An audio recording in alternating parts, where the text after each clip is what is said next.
Hello, and welcome back to the We Don't Wanna podcast. This is a show where two certified dipshits make uncertified takes about your favorite series.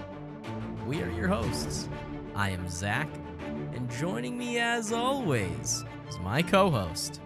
He pulled a knife on me in the night.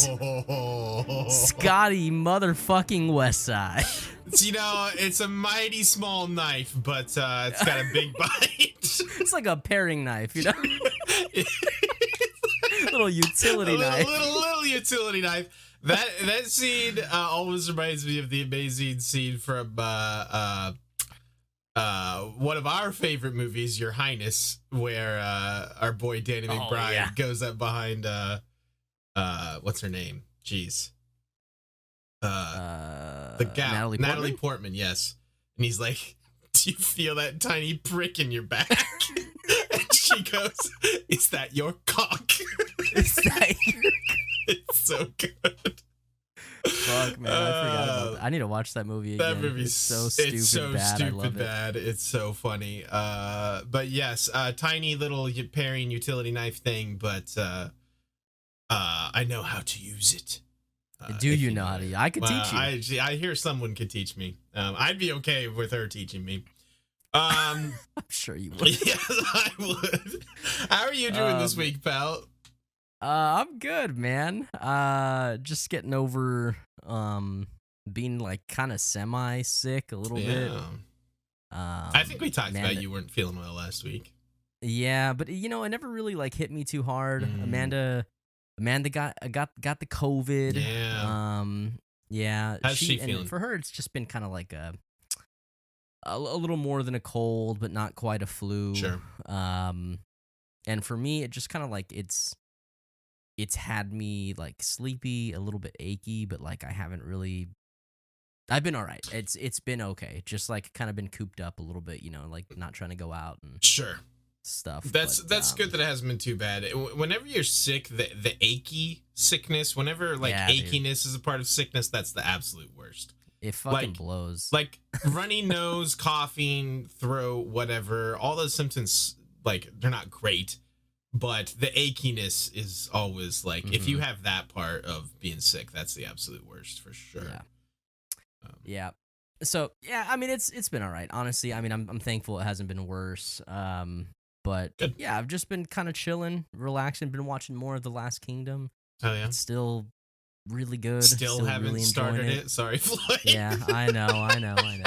You fucking suck. I do. Been playing some Apex, been watching a lot of baseball, you know, chilling. Thankfully, I work from home, so like me being sick hasn't really affected me too much. I've been able to work, and Amanda's just hanging out pretty much all day watching her Survivor, her Spanish Survivor, dude. whatever. Actually, so she started watching Keeping Up with the Kardashians. Oh today. No! And I'm like, dude, Amanda is a fiend for that trash TV. She's like, she loves it, dude. It fucking blows my mind. I don't get it. I don't understand. Yeah. I never will. How are you, though, man? How's everything going on your side? I'm fine. I was real tired this evening, and Zach said he was going to be a little late for recording. Were you asleep? Is that why you were late today? No, I was like, I'll take a 30-minute nap. But then I had some other stuff that I had to take care of before we jumped on. That's not why I was. That doesn't take you 30 minutes, Scott, don't lie. It didn't take me 30 minutes. But I did just wake up from like a 35-ish minute nap. I mean, I texted you right back, so I couldn't have been asleep when you were like, "Hey, are you ready, you dick?" This is not my fault. You were late first, okay? So yeah, but I was planned late. Don't judge me. I was planned late. Yeah, I told you I was gonna be behind. That's true. You did plan late. So in order to wake myself up, I'm out of tea right now. So I have this delicious, the best dew flavor, # not sponsored, voltage to hopefully help wake me up this evening. So gotcha. That's where I'm at right now. This is a paid sponsorship. This is not a paid sponsorship, but Mountain Dew, hey, you know, reach out. We're, you know, our DMs are open.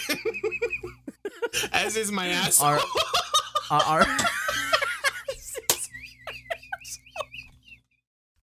Yeah, they're definitely gonna reach out now. That just sealed the deal. Have you seen the assholes. meme of Kermit bent over holding his butthole open? No, how have I not That's gonna seen be this? on screen in just a second. Okay, excellent. I love it.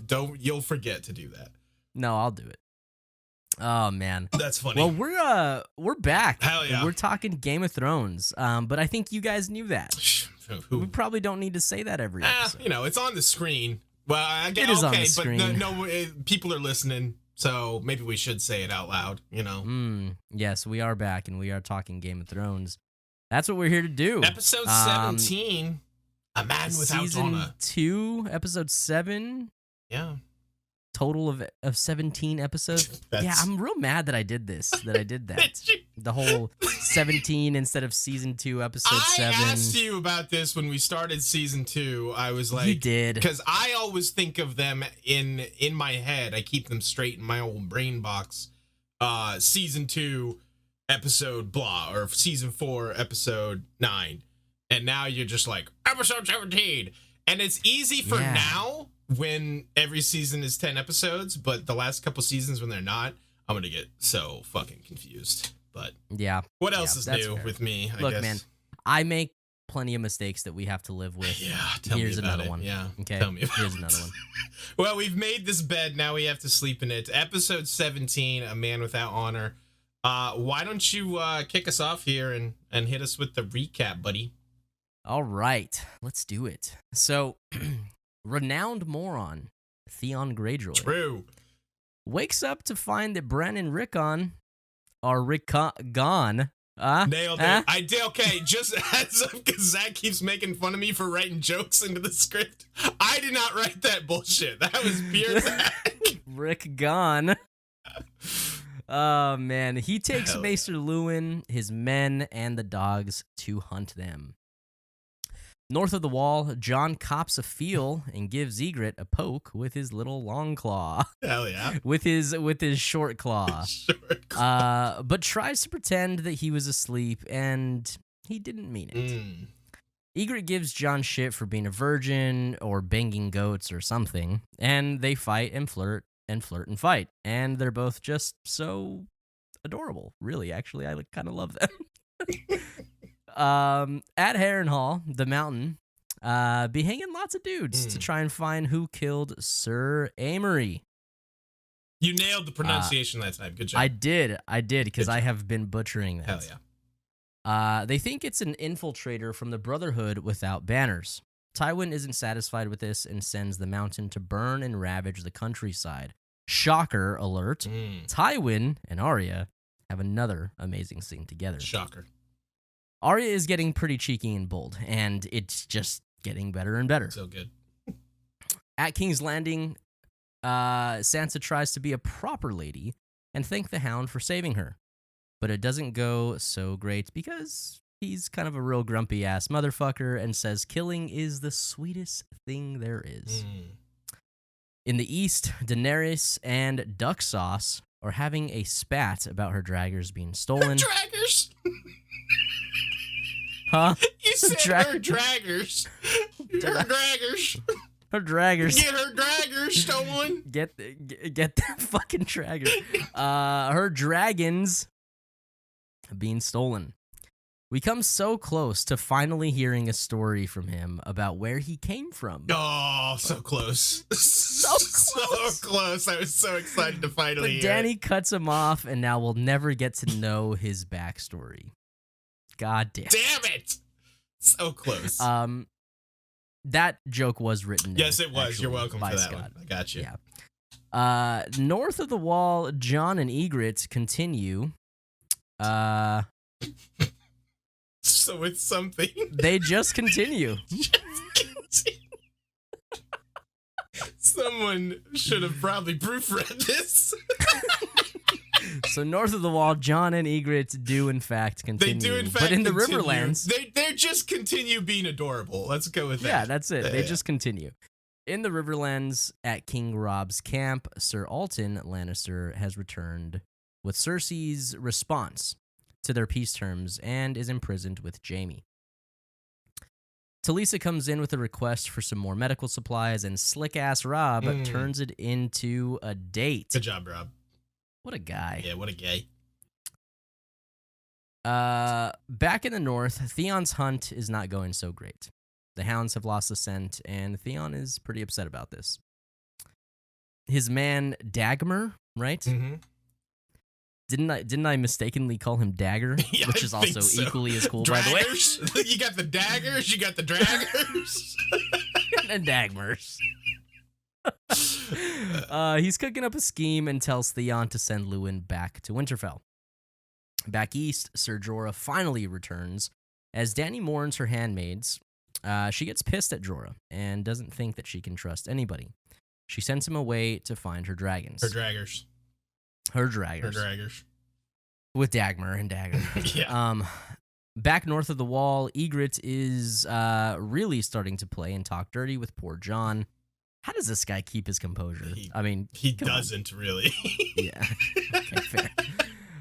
Our poor broody boy never had a chance against her, honestly. She gives him the old razzle-dazzle, and suddenly Jon is surrounded by dozens of wildlings. It's not a good time. Back in King's Landing, Sansa has some real PTSD nightmares about the mob that attacked her, and wakes up to find that she's had her first flowering. Shay tries to help her hide it, but the Hound is there. Cersei tells her childbirth stories and tries to give her some advice. Cersei says to only love your children, because the more people you love, the weaker it makes you. Some real insight into who Cersei is here. Yeah. Yeah, no kidding. On brand. Yes, very on brand for Cersei. Back at Robb's camp, Sir Alton and Jaime have a lovely conversation and share some memories in their cell. Alton wants to help Jaime escape, and Jaime is like, okay, cool, I'm gonna kill you. Then so we can do the old sick prisoner gag. It works very well, and Jaime escapes, killing Lord Karstark's son in the process. Back east, Jorah goes to the masked lady Quaithe to ask where the dragons are, and she asks if he's going to betray Dany again. He says never, and she tells him the thief is with her now. Daenerys and Duck Sauce are having a meeting with the 13 leaders of Qarth, where the warlock Pyat Pree says he has the dragons at the House of the Undying. Pyat has made an alliance with Duck Sauce to make him the king of Qarth, and he kills all the other 13 dudes with like his doppelgangers. Well, it would be the other 11 dudes. Yeah, true. Dany and her Blood Riders escape, and Jorah arrives to stab Pyat, but he's got plenty of copies of himself, so it doesn't accomplish much. Yeah, dude, he used like that jutsu. What's that transformation jutsu? Jutsu. What's that clones, thing called? 1,000 shadow clones or something. I don't know. You're the Naruto expert. Back in the Riverlands, Hardly an expert. No, confirmed Naruto expert. Okay. Back in the Riverlands, Jaime has been recaptured very quickly. My dude was out for like 10 minutes. And Lord Karstark wants vengeance for his son. Cat stops him from killing Jaime for now, but he says that when Robb returns, he will demand justice for his son. Tyrion and Cersei, this is back in King's Landing. Tyrion and Cersei have a conversation about how Stannis will be upon them soon, and Tyrion says Joff needs to start acting like a king. Cersei says she's tried but can't control him. Cersei shows us some real vulnerability here and wonders if Joff's cruelty is punishment for her incestuous ways. Tyrion does what he can to comfort her, but it's super awkward and unnatural for the both of them. Dude, seriously.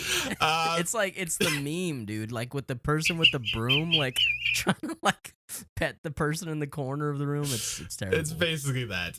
Back at Robb's camp, Brienne tells Kat she doesn't think Jaime will last the night before Robb returns, and Kat goes to speak with Jaime.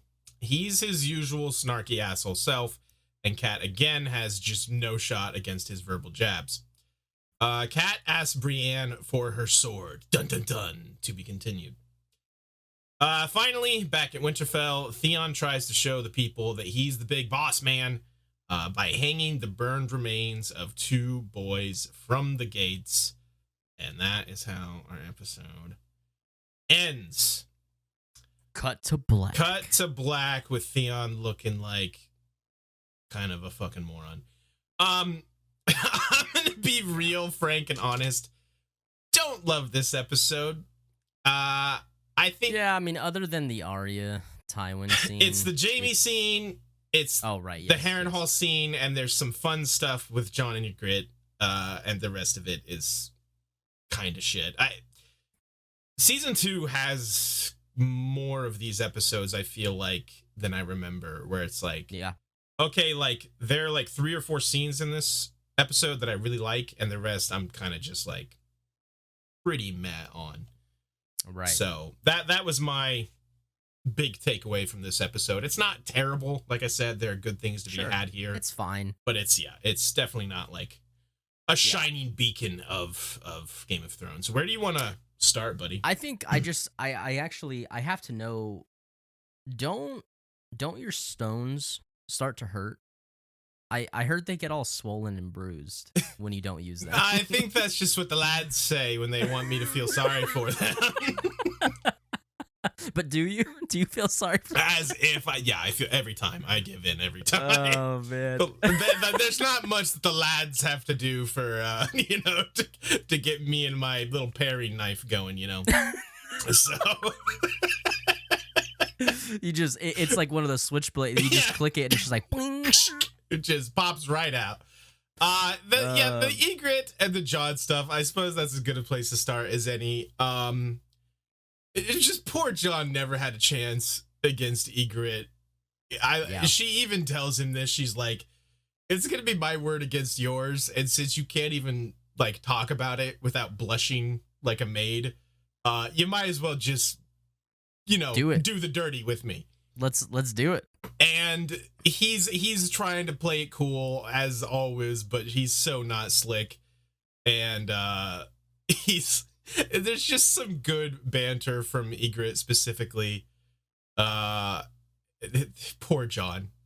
We get the famous line in this episode. We do get the famous line. She tells him, "I could teach you how to do it," and he's like, I know how to do it. I made a note about this. Why does everyone accuse my poor boy Jon of not knowing how to do it? Of not knowing how to do it, man. Poor guy. Ygritte's doing it. This dude's got a complex now. He's gonna have a complex because no one thinks he knows how to do it. Dude, I would be so terrified my first time doing it after I've had all that type of pressure. I know, dude. Yeah. Even when you're getting called out by Sam Tarley of all people as well. Samwell motherfucking Tarley's like, pretty sure you don't know where to put it. You didn't know where to put it. It's so good. But yeah. Yeah, so she's like, you know nothing, Jon Snow. Yes. The infamous line. I love Ygritte. I think she's such a fun character. She's just kind of, she kind of emblematic of the wildlings being, kind of wild and free and just, kind of a, the people, they love their freedom. That's kind of a big crux of the conversations that her and Jon have, where she's like, why, just because you took some vow to defend the kingdoms means you can't lay with a woman. I'm like, what kind of bullshit is this? And she's like, I'm free, and he's like, you're my prisoner. Yeah. She's like, well, yeah, I'm your prisoner, but I'm free. Yeah, Oh, you're a free woman. That's what prisoner means, though. You're not free. Yeah, there's definitely like really good back and forth between them. But I think the biggest takeaway is that Ygritte does succeed, and she's planting a small seed of doubt, I think, in Jon about his Night's Watch vows and like what they all mean and whether or not some aspects of it are bullshit or not. And I think we'll see, further repercussions of that down the line. Yeah, I mean, and she's also, playing the long game because then Jon may plant a small seed of something in her. Oh, he might plant some seeds, all right. She certainly wants him to. Yeah. What does she say? Pretty enough. You're pretty good looking. The girls would claw their eyes out to have you. I think she calls him a pretty lad. Yeah. That sounds about right. If I recall correctly. That sounds about right. It's great. Yeah, she's adorable. He's adorable. It's good stuff. Yeah. Yeah. So look, I'm gonna be real honest. This episode doesn't have a lot of like rich stuff to talk about. Yeah. Um, there's some things that are like moving in the game a little bit, but for the most part, it's a pretty sight or soft and like light episode. Right. So I think the kind of where we should go next is probably the Riverlands. Sure. Let's talk about Kat and Jamie and that whole thing. Yeah. Jamie, do you want to start with the scene that Jamie has with the cousin? Because that's a great scene. I love everything with Jamie in this episode. Yeah. Like, yeah. Like you said, he has the great scene with Sir Alton, where we get some. First Sir Alton tells us the story, about how he squired for Jamie, but more interesting to me, of course, because who cares about Sir Alton? Who gives a fuck about him? Is when Jamie, is then start talking about like him as a youth and how he squired for Sir Barristan. Squiring for Selmy? Yeah, dude. And he's like, no, I was terrible at it. I was a complete liability. But then, someone tried to step to me, basically, and I killed the shit out of them. And that's basically when everyone realized and I understood basically the talent of, a sword fighter he had. And we've heard this story from two different lights, right, because this is the same story that Jamie tells when they're telling war stories, with King Rob and Selmy. Yes. Not King Rob. King Robert. Well, I'm sorry, King Robert, yes. King Bobby B. King Bobby B. Forgive me. I'll try. Not you. Forget the fucking not you. The Game of Thrones gods need to forgive me for not calling him by his proper titles. Yes, titles. But yeah, same story. He told then, basically.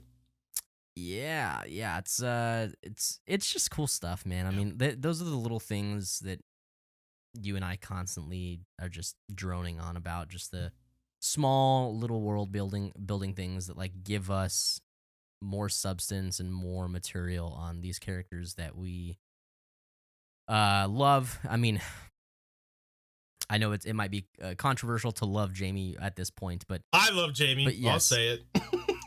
yeah, definitely. And honestly, we have not gotten a ton of him this season. I think, is this the first episode we've seen him since Rob was threatening him with his direwolf? I want to say that might be the last time we saw him. Yeah. So he's not been in this season a lot, and I think it's been like 2 episodes. Yeah, I think it's been more than that. I think he's been gone for like 3 or 4. But every single scene he's got in this episode, I love. The scene between him and Kat, especially, like the last time him and Kat had that conversation, I think it was in the season 1 finale, and me and Chaz talked about it, if I'm remembering correctly. And he's just, all of his lines are so good. They're so savage. I don't think. No, he has. Is that when he tells Kat that he pushed him? That he pushed Bran? I think so. I thought that was earlier in this season. It might have been, but I want to say it's the season 1 finale, because I thought I remember Chaz talking about it. Whenever it was, it doesn't matter. Sure. That was kind of the last time those two shared a scene together, and I said something to the effect of like, I almost took a note on every line Jamie had in this scene because they were all just so damn good. So good. And this one is like the same. Is that a woman? Is that a woman? And then I think my favorite one is when Kat accuses him. She's like, "You've forsaken every vow you've ever taken." And Jamie has so many vows. Just such a good nugget of wisdom here, where he's like, so many vows, they make you swear and swear. It's too much. He basically goes through like, you're supposed to serve your father, serve your king, protect the innocent, serve the realm, blah blah blah. He's like, well, what if your father hates the king? What if your king commands you to slaughter the innocent?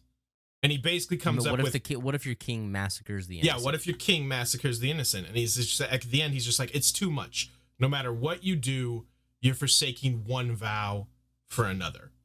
And I love it because Jaime's still got to be Jaime. Right after dropping that fucking hot truth of knowledge, he just transitions right into, where did you find this beast? Because he's still like baffled by Brienne standing there. Well, and then he even said, he finishes that sentiment. I can't remember if it's after he does the joke on Brienne or not, but he's like, yes, and here's to King Aerys. It's right second after of that. his name, Protector of the Realm, Lord of the Seven Kingdoms, and to the sword I put in his back. I shoved in his back. It's so good. It's so good. He's absolutely right though, because like everyone judges him, and a lot of people hate him for obviously he is known as the Kingslayer. Sure. And it is a recurring, that just being called the Kingslayer. He talked about it with Tywin in that episode where they had the conversation where he admitted to Tywin, like, of course it bothers me. And, we constantly see people questioning Jaime and his honor is like a constant point of contention for him. And I think just the way he responds to it and the way he reacts to it is always just so good and so interesting. Yeah, and it's funny too, man, because like we see and hear people giving him shit about his honor and being a Kingslayer since episode 1. Yeah. It's constant, right, through the entire show. And at first, he doesn't have a comment about it. Right? At first, he brushes it off. And the more and more we hear these comments, the more and more he starts to get frustrated and retaliate. So we really get to see this progression of like how he, although it's obviously probably not happening in real time, he's probably rationalized this stuff for a very long time, but we get to see it unfold. Right. Him rationalizing, like, we're seeing it wear him down. Yeah. And also this idea of like what even really is honor. Right. And it's so fucking good, man. Yeah. Because we get little nuggets just like this, like over and over and over until even before the scene, and sorry for light spoiler, the scene next season with Jaime, even before then, you start to kind of be like, this guy is kind of onto something. Like this guy kind of makes sense. And he's also here, not only that, but he's trying to almost, not only for like Catelyn's benefit and for whoever who he's talking to in the moment, he's also like trying to almost rationalize for himself. You can tell, like when he tells Cat, he's like, in a way, I've actually been more faithful than poor old dead Ned. He's like, I've only ever been with Cersei. And he's like, so, in my own way, I was more honorable than poor old dead Ned. And then he dude, just such a low blow. It is. It's so dirty, because then, he calls Cat out and he's like, like, oh, did you pretend to love the bastard? No, not you. Of course you couldn't never do any that. good at pretending. You were never good at pretending. And he has the other hilarious line he does here is where he's like, what was the name of that bastard he fathered? And Kat's getting pissed, so she goes, Brienne, and Jaime just goes, no, that wasn't it. But yeah, him trying to almost, he's coming back at Cat with like, oh, you want to question me and my honor about all this stuff, but, what about your own husband? What about him? He had a bastard. Like, not everyone is this perfect, honorable man that even, you think they are. And that, honestly, life is more complex than that. Not everything is black and white, is, I think, Jaime's It's whole. like, it's almost like if the world is just not really split up into good guys and Death Eaters. Almost like, I fucking knew you were going to bring that up, you dick. I hate you so much. But you get it, and you know it because you're a fan. Apparently so. You're just a fan. 50 odd episodes apparently proved that was the case. That you are in fact a fan, and sometimes even a bigger fan than me. I'm in fact a Death Eater. I think that's what we proved. Yes. But yeah, everything with Jaime is in there is good. Another quick quote I had to call out is when A quick one. When they like drag him back in chains, and they're carrying him off as cats like lock him up and everything. He's like, "You've become a real she-wolf in your later years, Lady Stark. There's not much fish left in you." He's so great. I love him to death. He's such a dickhead. He is such a dick, but the dude has a quip for everything, and it's so good. Yeah. He's so entertaining, man. Yeah. Like, I hope that the majority of you all who are listening or watching, if you have watched Game of Thrones before, I hope this is just reminding you just how fun it is to have this motherfucker on screen. Yeah. If this is your first time watching, your immediate knee-jerk response is probably to be like, "Yo, fuck this guy." Right. I mean, just wait. Yeah. Just wait. That's what you should. You should feel contempt for Jaime for a lot of things, but as he has these moments where you get, I mean, he's always a quit machine, but we're getting more and more of these moments where he is, I don't know if bearing his soul is the right word quite yet, but he's having these arguments and making these rationalizations, and you kind of got to turn your head and just kind of like, he's got a point about those vows. He's kind of got a point. Every single conversation this guy has, he becomes more human. Yes, I feel like that's a good way of putting it. Yeah, it's fucking great. They're humanizing him in a lot of ways for sure. Where do you want to go next? Shall we talk about King's Landing pretty quick? There's not a ton there. Yeah, and then I guess we should probably do the East. Oh, do we have to? So poor Sansa tries to say thank you to the Hound, and he's just such an asshole. There's not a lot here. Yeah, but although he does give her like something about like you're gonna appreciate my hate or something like that when I'm the only thing standing between you and your precious king. Exactly. That I think is the biggest thing where dang, he, there is almost like the Hound has been one of the few aside from Tyrion that has done some things to protect her. And she's just why are you always so hateful? He calls her Little Dove. Yeah. No, Cersei calls her Little Dove. He calls her Little Bird, I think. I think he just calls her Little Bird. Does he say Little Bird? I think so. Birdie. Well, he definitely does. Birdie. By the way, everyone is calling out Ned this episode. Can we talk about that? Oh, yeah. Seriously. The Hound, too, because he's like, "Oh, you think your Lord Father didn't love killing? He lied. Killing's the sweetest thing there is."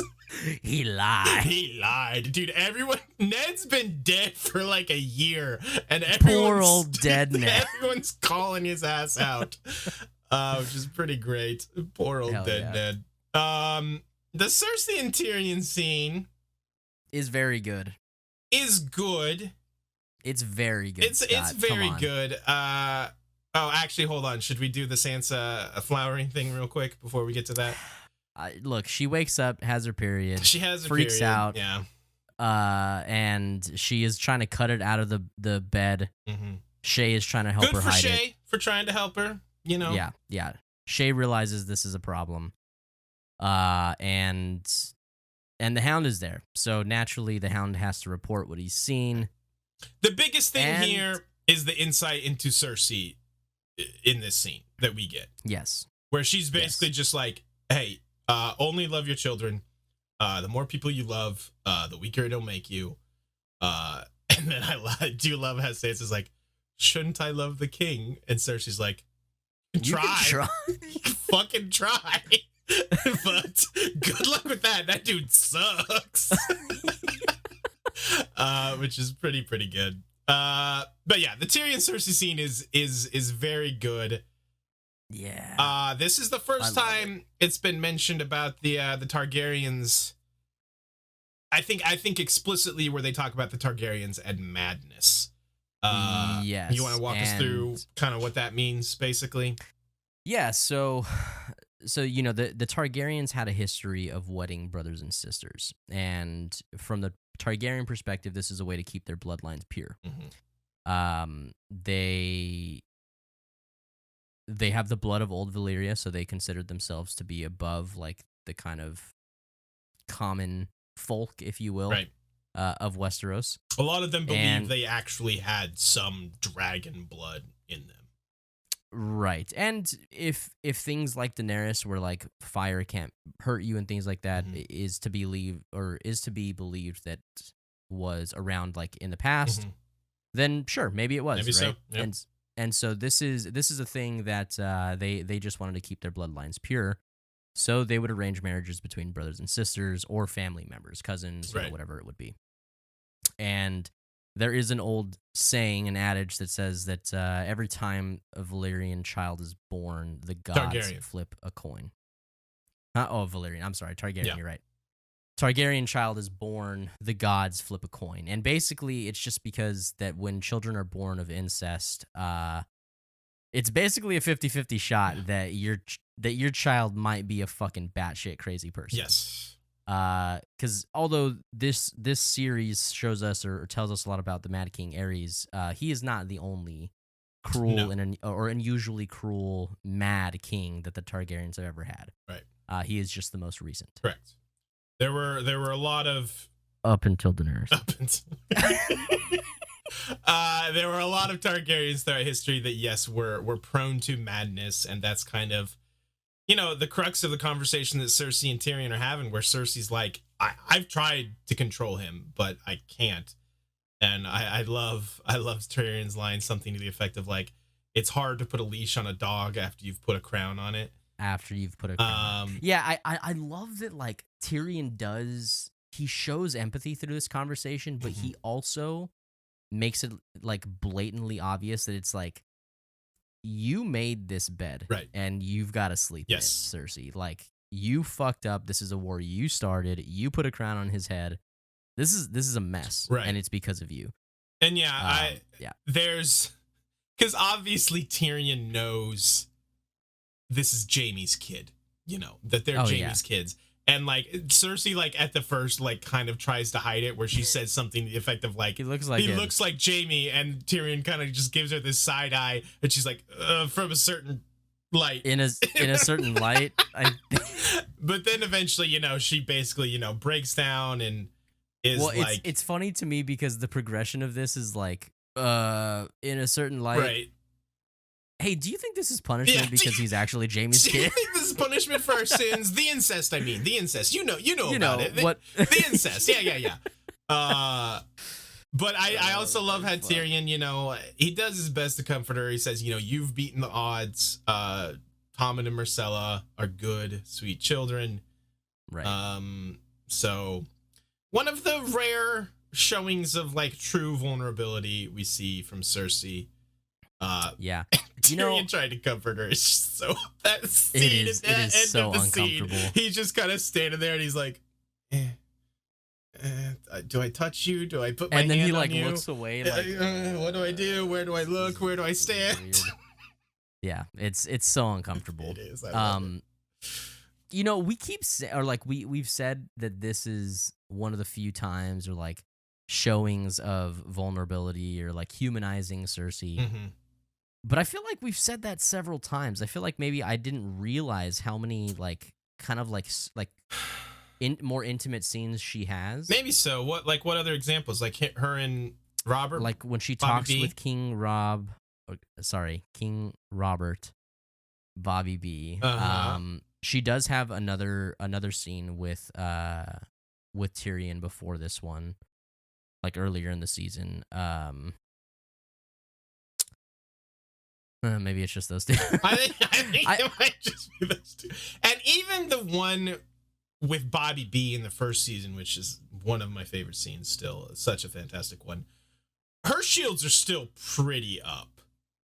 Like, because even when Robert is like, she asks him, like, was there ever a chance for us? And Robert is just like, never. And, she like has almost no reaction to that. And he's like, does that make you feel better or worse? And she's just like, Makes me feel it nothing. doesn't make me feel anything. So like, Yeah. that's probably like vulnerable for Cersei, but she's still pretty. She's got the deflector shields up. You know, General Veers did not get there in time to get those shields down. That's a good reference. Thank you. What a good reference. It was a deep cut. Not as deep as your little prick. As my little prick. That's pretty much King's Landing, I think. Yeah, so in the east, Oh, sure. Dany's dragons are stolen. She's pissed off at Jorah, and Jorah is also frustrating. Like, Jorah is a good dude, and he's doing right, quote, right. But it's just like his whole like Khaleesi. His shtick is. I feel like I flip-flop back and forth on whether I like Ser Jorah or not. Like every time I see him, I'm like, okay, you're cool now. You're doing cool stuff. And the next time I see him, I'm like, dude, your whole shtick is just. He is still a 50-year-old dude, like, who definitely is in love with this teenager. And he's much uglier. He's described as like super ugly in the books. Just makes it a little weird. Yeah. But look, even his unwavering loyalty, like, it is, well, and I say unwavering, and it wasn't always unwavering, you know, but I guess how he's portrayed between, like, in their interactions, his loyalty is something to like, right? It's admirable. And even like if he's displaying love in a way of like, hey, I just want to help protect you, and like I'm not trying to make these types of inappropriate like advances, like in some way that's also like a okay, like good for you, right? But it's just, it doesn't stop even when she's being annoying and shitty to him. Yeah. And he just takes it. And look, man, I guess maybe love does do that to you, but it's not fun to watch. It's definitely tiresome. I think the thing that bugs me is like Daenerys has only two modes, two speeds with Ser Jorah. She's basically like, oh, you're my strong bear. You're the only one I can trust. You're, you know, the first knight of my king's guard, blah, blah. And it's either that or she's like super pissed off at him for seemingly no reason whatsoever. For no reason. There's just no in-between speeds for her when she's with Ser Jorah. The reason she's mad at Jorah is because she's mad at everything else that's happening, and she needs to take it out on somebody. Yeah, 100%. Yeah. And I feel sometimes I feel bad for Jorah, but other times I'm just like, well, you say you're super loyal to her and all this stuff, but you did betray her and were selling her secrets for, you know, a good while. And that's what Quaye talks about, you know, where she's like, will you betray her again? And never. Jorah's like, never. So we shall see, Ser Jorah. Yeah. And then the whole the King of Karth and the Pyat Pri, and it's just everything with the 13. Like, I'm just like, I don't care. I need to say this. Like, okay. This like political backstabbing like scheme that happens in Karth is like if somebody read Game of Thrones and then was like, hey, I want to write a story about political scheming. And then they wrote this fucking atrocity, that's what happened. Well, it's like that's kind of exactly what happened because Karth did not go down like this in the book. So they changed. I don't remember quite a bit with everything happening in Karth.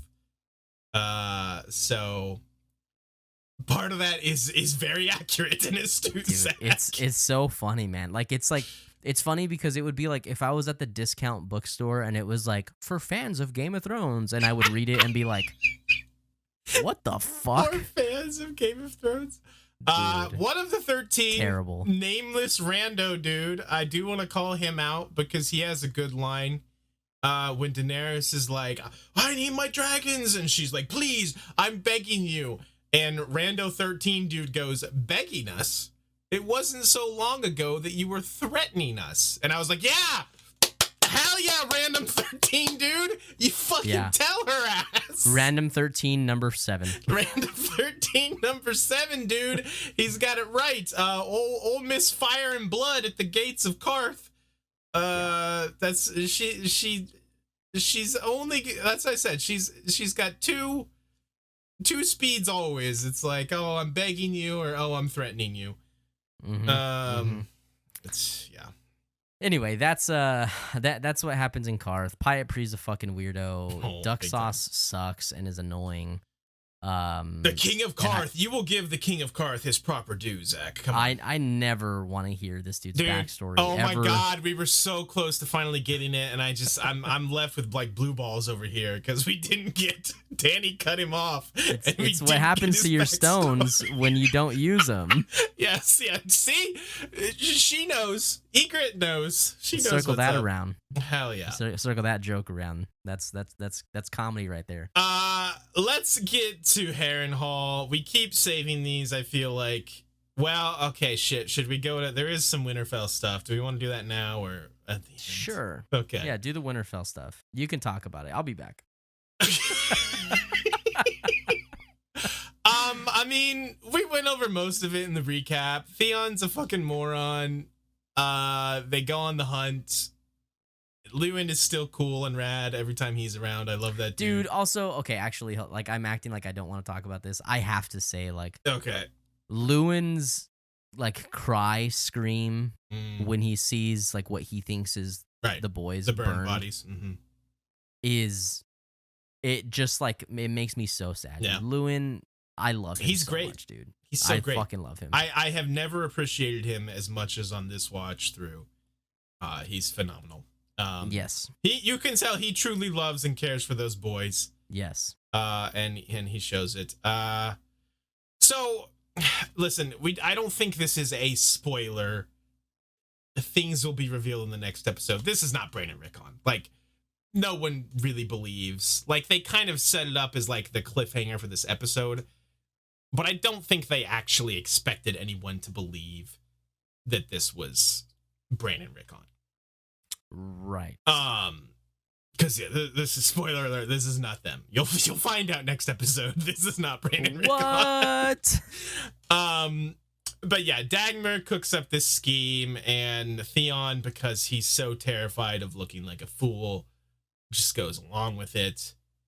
I don't know what else to say about Theon. I feel like there's gonna be more that I want to talk about in next episode about Winterfell. Fair enough. So like, there's not a whole lot that happens here. No, it's done. It was a ruse. We'll make that joke next episode. Trust us. A ruse. Real quick, while we're still kind of in the north, there was one more Egret line I forgot to call to attention. When she's like giving Jon all the business, and she's doing that whole like spiel about like how she's gonna tell the Lord Crow about what happened between them. She's like, "What would me poor savage father say?" and Jon goes, "Turn back around." And she goes, "And then I thought we were done, but then he said, turn back around." Her just relentless. And Jon mocking. just like he's just fighting back a smile because he's like, this fucking he can't even deal with her, and it's so good. I had to call that one back around, how she just perfectly mocks him. Turn back around. Anyway, let's get to Harrenhal. The shining jewel, as has been the case of a lot. Again, the Jaime stuff I think was actually my favorite stuff from this episode, but the Harrenhal stuff is good as always. I said so confidently that the first Arya you were so scene, and just as I've seen the other ones like unfold, I think the first one is still my favorite, but it's definitely not that far of a gap between them, because I was like sure as shit that first one was the best of all of them, and they have all just been neck and neck. They're all just fucking bangers. I love how, so he's talking to her about like legacy and stuff, and then she goes off about her heroes. you know, the name is escaping me. Was Visenya? it Visenya? Yeah, and her Valyrian steel sword, and how she rode this dragon, and Tywin is like, What was her Valyrian steel sword's Dark name? Sister, which is pretty rad. Such a cool fucking Pretty name, rad. It's pretty rad. Tyrion is like impressed with her knowledge, and he asks her where she learned all this, and she's from her father, and it's very sad. And then Tywin hits her with the "Can't say I've ever known a literate stonemason." And Arya, Did you ever? Do you know many stonemasons? have you my known lord? many stonemasons, my lord? She is getting bolder and cheekier as these episodes go along, and I love how Tywin just kind of gives her that kind of like smile and is like, "Careful now, girl. I like you, but careful." They're both so good. Yes. The other Arya has a real banger when she's telling him about her heroines, and Tywin is like, "Don't most girls aren't their heroes like all the pretty ladies, Jonquil and all this stuff?" And Arya just goes, "Most girls are idiots." And Tywin's like, ha! Yeah. Just one ha. Ha! I love it. Yeah. Ha! He's so good. They're both so good together. I'm gonna miss their conversations for sure when we don't have them anymore. Anything else you wanted to hit in that? No, I mean I think that's about it, man. It's I a think good scene. it's time we move to ye old reoccurring segment. Is it that time? What time I is think it it is that time. I don't know, Scotty. What time is it? Wait, does anybody here know what time it is? You're supposed to say it. You're supposed to like. Wait, no. I asked you. You asked me. Who said? Who did the? Who's on first? What? It's time for Who Be Thrown It. It's so bad. What do you, dude? We're canceled. We're done. Because not that kind of canceled. We're just canceled because we're bad. This is Who Be Thrown In, our weekly reoccurring top 5. Last week, where we last left off, shocker to no one, Arya and shocker to no one. That's what Egret wants from John. Oh, yeah. Arya and Tywin had taken our top 2 spots because they are just churning out bangers like there's no tomorrow. Arya was 1, Tywin was 2. Tyrion is still on his hot streak at 3. The Hound, he had the big episode, that's right, where he saved Sansa at 4. And then Osha, forgiving Theon, the old razzle dazzle, was at 5. Hell yeah. Osha. So I think it's safe to say that Tywin and Arya are staying on the list. Yeah, for sure. Yeah, I don't know if they're going to stay in their positions, but I want to immediately put forward for contention this gentleman right here, who is known as Sir Jaime the Kingslayer. He had a banger episode. Like, yeah, he sure did. He escaped once. My dude did not get away for long.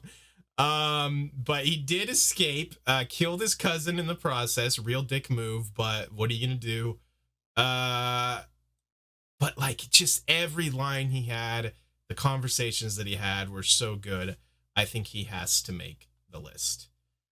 Yeah, I agree, just because of how good his scene is. I mean, obviously his position is not great. Right. But no, yeah, his scene is fantastic. So I am 100% okay with that. Do we take Osha off? That she didn't. Yeah, do a I mean, lot. She was present, barely. I cannot stop yawning. Yanni boy over here. Does the Hound stay? He had some scenes. No, the Hound does not stay. Okay, you're breaking my heart, but I think you're correct. The Hound does not stay. I mean, he had a scene. Yeah, well, he sat there while the bleeding blood thing happened. It doesn't matter. Who else? Cersei? I was thinking about it. Rob. Rob could be in contention. Where you at, my boy? Not because he had like a good scene or anything, but just his position is still his position. He did turn that request for medical supplies very slick. Just turned that into a date straight away. That was pretty good. Yep. Cat? I would really rather not. Is that okay? Tell us how you really feel, Zach. Oh, you know who actually... I don't even know if I want to say this. We could just pretend that we forgot. Wait, what about him. Egret? I was going to say Egret. The other one I was thinking of was fucking Duck Sauce becoming the king of Karth. For those listening, the look on Zach's face there was even worse than the one when I said cat. I might have to find... Yeah, I think Egret is definitely in contention, but I'm going to have to find a picture for her. So if you need to do a thing, do a thing. I do need to do a thing. Yeah, I need to tell all of you guys that you can find us on Twitter and Instagram at We Don't Want a Pod, like usual. Most of you guys are listening, or most of you guys who are listening are already following along. If you're new on the YouTubes, click the follow button or subscribe. What does it say on YouTube, Scott? I think it says subscribe. Click the subscribe button. First and hit day the little on bell. YouTube, Zachy Attacky over here. Dude, professional YouTuber right here. Professional. Fucking do that whole thing. Drop a like, a comment, do all those lovely things. And also, we do have a Discord where we've got some folks, some interesting folks hanging out, talking some shit, telling jokes, talking about Game of Thrones, Harry Potter, all that good stuff. There's a big picture of Egret. There's a pretty girl. There's a pretty lad. She's all right. Get out of here. Get out of town. She's all right. She's all right. And also, we haven't said or asked this in a while. If you guys are enjoying the show, leave us a review. Yeah, do that. Go to Apple Podcasts. Those are the ones that are really helpful.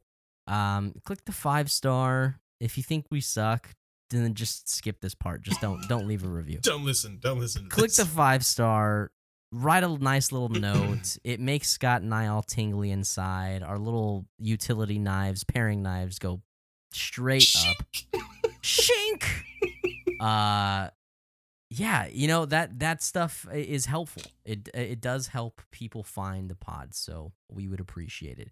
I'm gonna stop rambling now. Did I buy you enough time? Yes, you did. So we got Egret there in contention. John was in this episode quite a bit, but he got worked, bro. He did get worked. If he had actually succumbed to Egret and done the thing, I would say he's maybe in contention. But dude, can I be honest, man? I don't like any of these other than Jaime. I think Egret is a strong contender because she freed herself from Jon's captivity, basically. And she just had good scenes all the way around. Like, she was fun. Sure, she was probably one of the more enjoyable things in this episode. Yeah. I almost question Tyrion. I don't think Tyrion should be very high. Cause I think I'm okay with that. So why don't we do this? I think you'll agree with me. I think Arya, Tywin stay in 1 and 2. I almost want to put Jaime. Jaime to 3. I almost want to put Jaime at 1. He carried this episode for me personally. But if you would rather put him in 3 behind Arya and Tywin, I won't fight you too hard, I suppose. You know what it is? It's weird. I think I'd be okay with Jaime 1 and Arya 3. I don't actually think that Tywin goes down to 3. I can see that.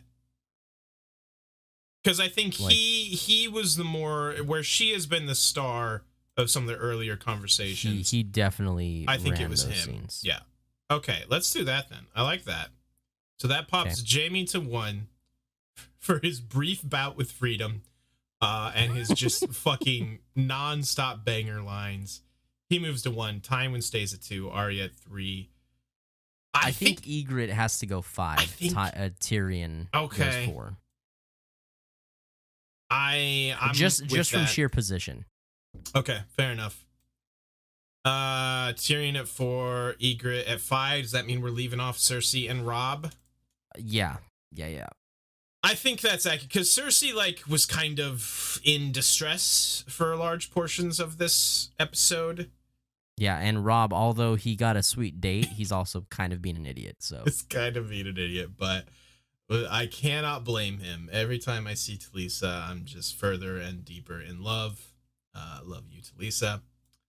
Okay, Who is the actress that plays Talisa? I don't know. I've seen her in one other thing. I feel like who she reminds me of. Obviously, a completely different actress, but just her looks sometimes reminds me of the mother from How I Met Your Mother. Oh yeah, I can kind of see that. She also kind of reminds me of I think the chick that played this is a weird, I know she's in several other things, but I'm picturing her in Scooby-Doo, the chick that played Daphne.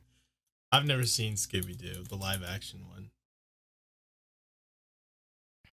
Her name is played by, wait, hold on. Actress.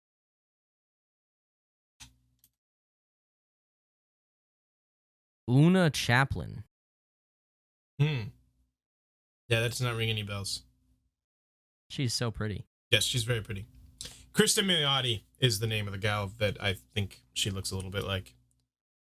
Was the mother in How I Met Your Mother. Also in Palm Springs, which I highly recommend if you have not seen that movie with Andy Samberg on Hulu. Very good. Okay. That's neither here nor there, though. We're doing Who Be Thrown In. That came together quicker than I thought it would. I think that's our list for this week, yeah? By the way, yes, Scott, by the way, yes. That is our list for this week. I looked up who plays Daphne in Scooby-Doo, and it is absolutely not who I thought it was. So if anybody actually knows that the chick that plays Daphne is Sarah Michelle Gellar, please do not think that I think Talisa looks like Sarah Michelle Gellar, because she doesn't. You are such a fucking idiot. Who were you thinking of? I can't even remember. She's also... Dude, this is such an obscure... Oh my... Well... Why is this where my brain is going? I want to say that she is in Rush Hour. Oh my god. I think... Rush Hour 1? One or 2. I don't know. This has to end. I don't even know where your mind is going anymore. That is Who Be Thrown In for this week. Jaime Lannister, our boy, taking the number 1 spot. Tywin stays put at 2. Arya drops down just to 3. Tyrion drops down a spot to 4. And Ygritte, that dirty girl. Not Rush Hour. Oh my god, Zach. It's not Daphne from Scooby-Doo. It's not Rush Hour. Zach is we have to get out of here before Zach completely loses his mind. I found it. Okay, who is it? You better be right this time. I'm gonna say her name, and you're gonna be like, "What the fuck?" I can't wait. Is it really her? Oh my god, Jennifer Love Hewitt, young Jennifer Love Hewitt. Okay, I can kind of see that. Young, yeah. This is who I thought. Jennifer Love Hewitt is who you were thinking of the entire... Except, dude, I can't see her now. I picture her from the movie. You want to know what movie she's actually in that I was picturing her? I can't wait to hear this. Yes, dude, it's. I can't wait. I can't believe I went from Scooby-Doo to Rush Hour to what it actually is the Tuxedo with Jackie Chan. Dude, somewhere in the back of my mind, I was hoping it was the Tuxedo after we went to the Jackie Chan Rush Hour thing. You are such an idiot. Oh my god. Oh my fucking god. That is Who Be Thrown In. Ygritte was 5. I don't know if I even got that out before you started talking about Jackie Chan movies.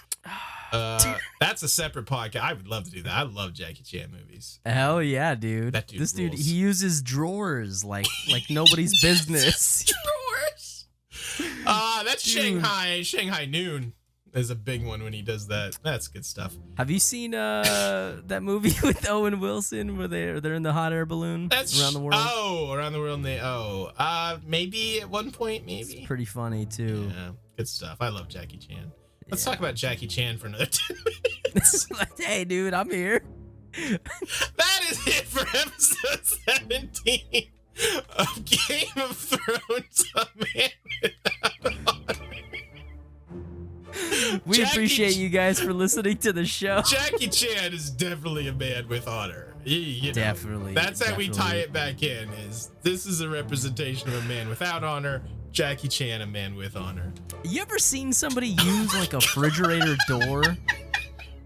No, The the way ladder, that dude. Jackie Chan There's does? that one movie where he fights with like an extension ladder. He fights like 20 dudes with just an extension ladder. It's the best. Dude, it's absurd. Thank you folks so much for joining us, putting up with us dipshits. Jennifer Love Hewitt, man. Do all the things that Zach said. Subscribe, rate, review. We love you. You know, you do your thing. We'll continue to be idiots. That's kind of how this relationship goes. Join us again next time. We will see you then. Bye-bye. Bye-bye.